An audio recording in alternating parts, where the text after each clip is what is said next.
하나님의 말씀 봅니다. 말씀 사도행전 제18장 오늘은 1절에서 4절에 있는 말씀을 교독하겠습니다.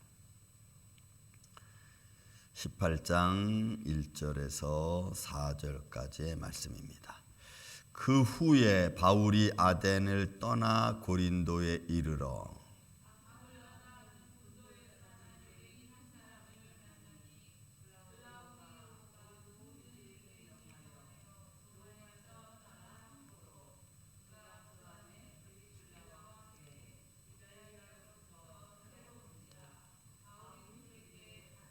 생업이 같으므로 함께 살며 일을 하니 그 생업은 천막을 만드는 것이더라.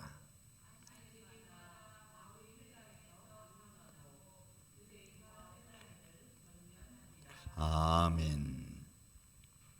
자, 바울의 2차 전도 여행이 계속되고 있는 가운데서 지금 바울은 2차 전도 여행 때 바울과 실라가 같이 동행을 하고 그리고 빌립보 지역을 떠나서 느리아의 집안에서 하나님 말씀을 선포하고 데살로니가에 가서 또 일을 하고 하나님 말씀을 전하는 그죠? 그런 가운데 계속해서 문제는 터지죠.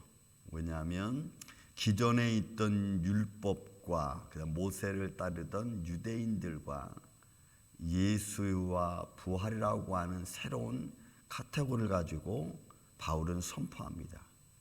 그런데 유대인들은 전혀 듣지도 보지도 못한, 그리고 그들의 역사 속에서 예루살렘은 예수를 죽인 유대인들, 그리고 그들의 어떤 정치적인 활약, 이런 것들은 계속 성령의 역사와 성령의 은혜에 충만을 받았던 그리스도인들에게는 굉장한 반격을 가하고 서로 부딪히는 일들로 점철되어져 갔습니다. 바울은 우리가 앞절에서 보았지만 그가 아덴에 있을 때도 복음을 전할 때 아레스바고라는 광장에 가서 그죠? 예수와 부활이라는 제목을 갖고 너희가 알지 못하는 신해라는 그런 카테고리를 잡고 그러면 선포하잖아. 그 많은 철학과 자기들의 이성과 어떤 그런 문화에 젖어 있던 사람들은 바울이 전하는 예수와 그다음에 부활이라는 제목은 그들에게 있어서 아주 신선한 충격 정도가 아니고 어떤 일에게는 조롱하는 일이 생기고, 우리가 말씀 앞에 32절부터 17장 32절부터 34절까지 어떤 이들은 긴가민가하는 어떤 상황에 빠져 있는 일이 있고, 어떤 사람들은 믿는 사람도 생겼습니다. 그러니까 예수라고 하는 이름과 그가 부활했다고 하는 이 놀라운 사건은 사람의 생각과 이성으로는 도저히 받아들일 수 없고 감당할 수 없는 이론이죠. 그래서 그게 정말인가를 더 듣고 싶어 했고 또 믿기를 원했고 때로는 긴가민가하고 어떤 이들은 아예 조롱하고 무시했습니다. 자, 그런 이들 과정에서 이제 바울은 아덴을 떠나 고린도 쪽으로 갑니다. 오늘 본토 보니까 아덴을 떠나 고린도에 이르렀습니다. 역시 로마치아에 있었고 이 당시에 글라우디오라는 것은 AD 49년부터 시작해 41년부터 시작해서 54년까지 로마를 통치하는 황제입니다. 근데 그 당시에 이 좀 정치적으로 외부인들에 대한 자유를 조금 풀어줬던 그런 시기가 이 글라우디우스 황제의 시기입니다. 그러니까 조금 자유롭죠. 이민자들이 좀 자유롭게 살아갈 수 있는 그런 시대적인 배경이 또 깔려 있습니다. 그런데 왜 이 글라우디우스가 유대인들을 추방 명령을 내렸냐면 이들이 아주 모이기만 하면 반란을 일으키고 모이기만 하면 폭동을 일으키고, 이 반란이라는 것은 국가에 대한 로마에 대한 것이 아니고 자기들끼리 막 폭동을 일으키고 싸우고 계속 이랬던 거예요. 그 이유가 뭐냐면 소위 말해서 그리스도교, 예수 그리스도, 크리스티아노, 예수를 믿는 사람과 그 다음에 전통을 믿는 유대인들이 계속 부딪히는 거예요. 그러니까 폭동이 일어나는 거예요. 그리스도교를 반대하던 유대인들과 또 정말 예수가 그런 분이었다, 그리스도였다 라고 하는 그런 논리입니다. 그러니 로마 입장에서 보면 아주 골치 아픈 민족, 소수 민족 중에 하나인 겁니다. 그들은 모이기만 하면 다투고 싸우고 서로 폭동을 일으키니까. 그러니까 여러분, 우리가 복음이 이방인에게 선포되어지고 복음이 믿지 않는 이들에게 여러분 전혀 생각지 못한, 아덴에서도 바울이 이 말씀을 전할 때 사람들은 여러분 긴가민가 했잖아요. 받아들일 수 없는, 어떻게 사람이 죽었다가 다시 살아나느냐, 또 그 살아난 것에 대하여 하나님 나라가 보이지 않는 세계, 그들이 알고 있는 신은, 그들이 이야기하고 있는 그들이 어느 정도는 그래 신은 이 정도일 거야, 그 자기들이 만든 신이고 자기들이 입으로 이름을 지었고, 그런데 바울이 전하는 신은 우리는 사람이 만들고 또 사람이 어떤 이름을 붙여서 된 그런 신을 우리는 신이라고 보지 않는다고 딱 치부해 버리니까 그렇게 말하고 믿던 사람들에게는 충격인 겁니다. 여러분, 우리도 저나 여러분 똑같습니다. 전혀 생각지 못한 일에 딱 당면해 버리고, 때로는 사람들 사이에서도 내가 믿고 의지했던 것들이 가짜라고 여겨진다면 그건 충격이죠. 예를 들어 여러분, 지금 김승학 장로님께서 여러분 그 신해산 발굴하신 분 아니었습니까? 홍해 바다 밑에서 에시온겔리 밑으로 해서 아카바 만으로 해서 여러분 그 이스라엘 백성들이 출애굽한 사건. 그분이 지금은 아주 그 신해산 미디안 광야죠. 지금 사우디아라비아에 거기에 여러분 네온시티가 지금 그 건설되려고 했던 지역입니다. 그래서 또 한쪽으로는 그 네온시티가 그 빈셀만이 건설하면서 그 신해산 쪽 그 유물을 또 파괴하지 않을까 뭐 걱정도 하는데, 아무튼 그 김성학 박사님이 출애굽의 사건과 역사를 지금 현존하고 있죠. 막 강력하게 주관하고 있습니다. 너무 그 흔적이 너무 많으니까 그런 사건들을, 성경 고고학적 사건들을 보면서 뭘 느껴요? 만약에 정말 출애굽이 정말 사건이 진짜였다면 그러면 여러분 이건 또 다른 상황이 되는 거예요. 뭐 저나 믿음의 사람들은 그 모든 것을 하나님의 손길을 믿지만, 그러나 그 믿음의 손길이 좀 더 구체화되는 거죠. 믿음이라는 게 좀 더 구체화되는 겁니다. 여호와 하나님이라고 하는 그 사건이 너무 구체화되는 거죠.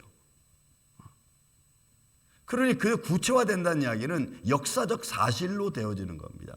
근거로 남아있는 거잖아요. 그러니까 성경을 이제 더 이상 부정할 수 없게 되는 거예요. 그럼 성경을 부정할 수 없으면 우리가 믿는 믿음에 대한 좀 더 확실한, 내가 가지고 있는 믿음에 대한 좀 더 확실한 근거가 만들어지고, 그 만들어진 근거가 확실하다면 이제는 우리 믿음이 그냥 어설프게 진행될 수는 여러분 없는 거잖아요.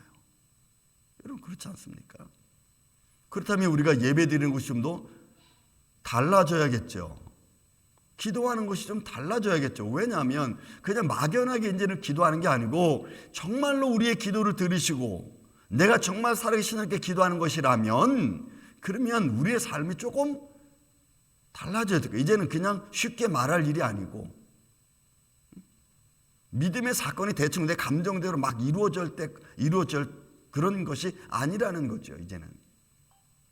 그러니 그런 사건 하나하나가 이제는 현실로 다가오는 겁니다. 그리고 이제는 진짜로 다가오는 거죠. 그렇다면 복음을 증거했던 바울과 또 신라, 또 복음의 증거자들, 그런 시대적인 배경들은 우리가 그냥 막연하게 생각할 수는 없는 겁니다. 그냥 이야기로 들려주는 것을 끝날 수는 없는 거잖아요. 제가 가끔 이런 역사적인 이야기를, 근거를 이야기하는 것은 이건 사실이라는 거지. 지어서 낸 이야기가 아니고 사실이잖아요. 그러면 오늘날 우리의 믿음은 현실이어야 됩니다. 그리고 삶의 현장이어야 되는 겁니다. 여러분, 예를 들어 이 글라디우스 황제 때에 유대인들, 그러니까 구체적으로 유대인들 하면 여러분 그리스도교를 믿는 사람들이 대한 겁니다. 그럴 확률이 훨씬 많죠. 왜? 예수는 그리스도라고 한 부활 사건을 이야기하는 사람이 그리스도인들이었으니까 그냥 유대인들보다는 야, 너희는 이제 좀 여길 떠나라. 그러면 그들의 삶의 현장은 얼마나 암울하겠어요. 그들의 추방 명령이 내려지면은, 그죠? 그들의 거처를 다 잃어버리는 거잖아요. 이런 데서 바울과 그의 복음 증거자들은 뭘 느낍니까? 어차피 우리는 이 땅에 나그네인데 우고하는 자인데 이렇게 되는 거예요. 그래서 더 믿음이 더 경건해지죠. 왜? 어차피 우리 인생은 하나님의 나라를 본향을 바라보면서 우리 인생은 이렇게 나그네처럼 살아가는, 그러면 그 나그네 속에 담겨 있으면서 복음을 향한 하나님 나라에 대한 믿음의 소망 더 간절해지고 견고해지는 겁니다. 그곳에서 여러분 고린도에 이르러 아굴라라 하는 본토에서 난 유대인 한 사람을 만났습니다. 글라우디오 황제가 모든 유대인들을 명하여 로마에서 떠나라 한 거로 그가 그 아내 브리스길라와 함께 이달리아로부터 내려왔습니다. 그리고 생업이 같으니까 바울과 함께 거합니다. 여러분 이거는 그냥 현장이죠. 오늘날 이제 선교사로 나가시는 분들은 선교 트레이닝을 받습니다. 옛날에는 그냥 복음 들고 무조건 복음 들고 갔습니다. 선교지로. 그곳이 어느 곳이든지 하나님이 감동하신 대로 나는 어디로 갈 거야. 나는 어디로 갈 거야. 그냥 복음 성경 하나만 들고 그리고 무작정 갔습니다. 그래서 가진 고통을 다 겪었죠. 그게 초기 선교라면 두 번째 선교는 도움을 받는 선교사죠. 뭐 가족을 데리고 가면은 이제 어떤 지역에서 교회에서 도움을 줘서 살 수 있도록. 그 세 번째 선교사들의 루틴은 여러분 기능공으로 가는 겁니다. 거의 아예 삶의 터전을 내가 마련하는 겁니다. 그래서 뭐 컴퓨터 초기에는 우리 한창 컴퓨터 막 1980년대 컴퓨터 들어올 때는 컴퓨터 가르치는 걸로, 또는 아이들을 가르치는 걸로. 지금은 제가 알고 있는 미국에서 와서도 많은 선교사들이 도미니카와 뭐 가테말라 또 IT 막 들어간 사람들은 다 그냥 들어간 의료 선교로 들어간 사람이 가장 많고, 그 다음에 학교 어린이 유치원 교육을 통해서 들어간 선교사들이 그 다음으로 많고, 지금 제가 아는 많은 분들은 다 거기 가서 IT나 또는 도미니카나 과테말라 뭐 이런 데 가서 하고 있는 일들이 제일 많이 하고 있는 것이 아이들을 가르치는 겁니다. 그러니까 아이들이 너무나 방치되어 있으니까 그들을 데려다가 교회에서 먹이고 입히고 그리고 그들을 가르쳐서 복음의 일꾼으로 길러내는 겁니다. 그러니까 자기의 일거리를 가지고 이제 들어가는 거예요. 그리고 그곳에서 그 일거리를 가지고 이제 그들을 가르치고 선교하고 삶의 터전을 만드는. 바울은 처음부터 그의 직업이 뭐 천막 깁는, 여러분 천막 깁는 일도 제가 보기에는 여러분 바울은 율법학자입니다. 그런데 천막 깁는 일을 가졌다는 것은 아마 후대 자기가 그런 기술을 습득했었는지도 모르겠어요. 어쨌든 그는 그런 일을 하면서 남에게 도움받기보다는 자급자족하면서 복음의 일을 감당하는, 생업이 같으므로 함께 살며 이 일을 하니 그 생업은 천막을 만드는 것이더라. 그래서 여러분 우리는 복음을 들고 어디서든지 자생할 수 있는 그런 어떤 마음의 준비가 항상 우리는 돼 있어야 돼요. 어디를 가든지 어떤 상황에 우리가 놓이든지 그 상황 속에서 나의 삶의 거처에서 내가 복음을 증거할 수 있는 사람으로 내 생업을 하면서, 뭐 저도 미국 와서 많이 곳을 다녔지만 이사를 다녔지만 그러나 결국 하나님의 일은 그칠 수 없는 거죠. 왜? 그건 내게 주어진 사역, 소명이니까.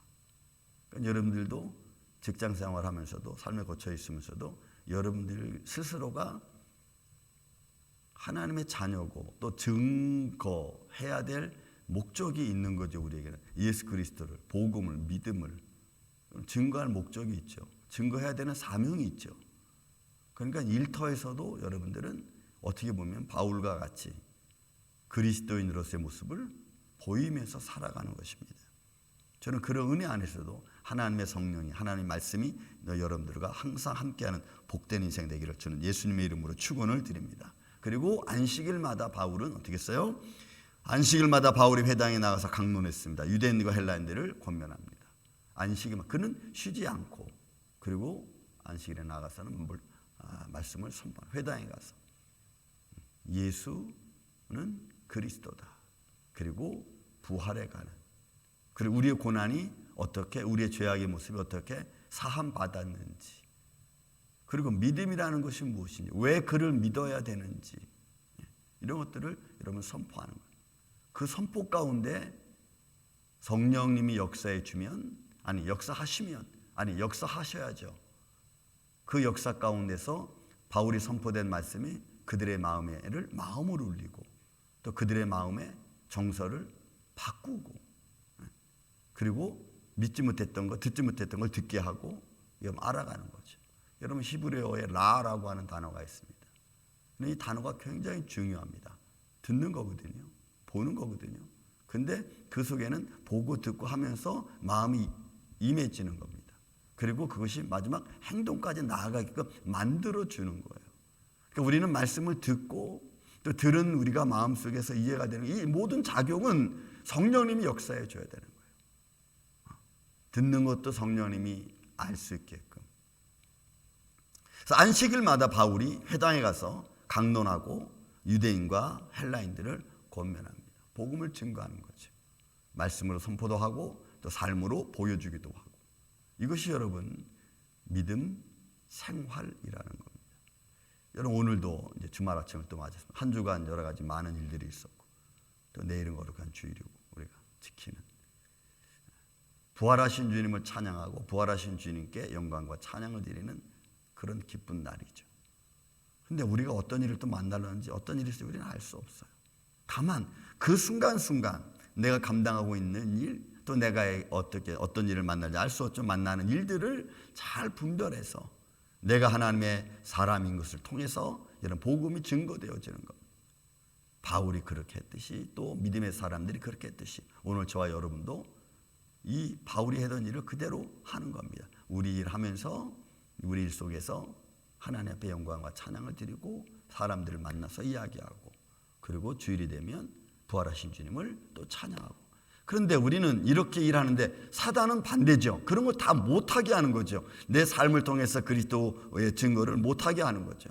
어려운 일을 만들고 또 잘못된 말을 듣게 하고 감정을 상하게 하고 이렇게 저렇게 해서 예배 못 드리게 하고 말씀 못 듣게 하고 사단은 다 그런 방법으로 우리를 제재합니다.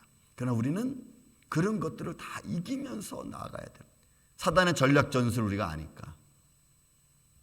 여러분 오늘 이 아침에도 이 하루 여러분 살아가시면서 바울이 복음 들고 걸어갔던 그 길 안에서 오늘 저와 여러분도 같이 걸어가며 그리고 그 걸어가는 삶 속에서 하나님의 자녀인 것을 잊지 말고 추방명령을 내려서 어려움에 처해 있는 그런 상황 속에서도 복음의 길을 잃지 않았던 그리스도인들의 우리 선조들의 믿음의 과정처럼 오늘 저와 여러분도 그 길 안에서 여러 가지 많이 힘들고 감정적인 상하는 일이 있다 할지라도 믿음을 오히려 더 증거할 수 있는 이런 복된 우리 하루 이 아침 되기를 저는 예수님의 이름으로 축원을 드립니다.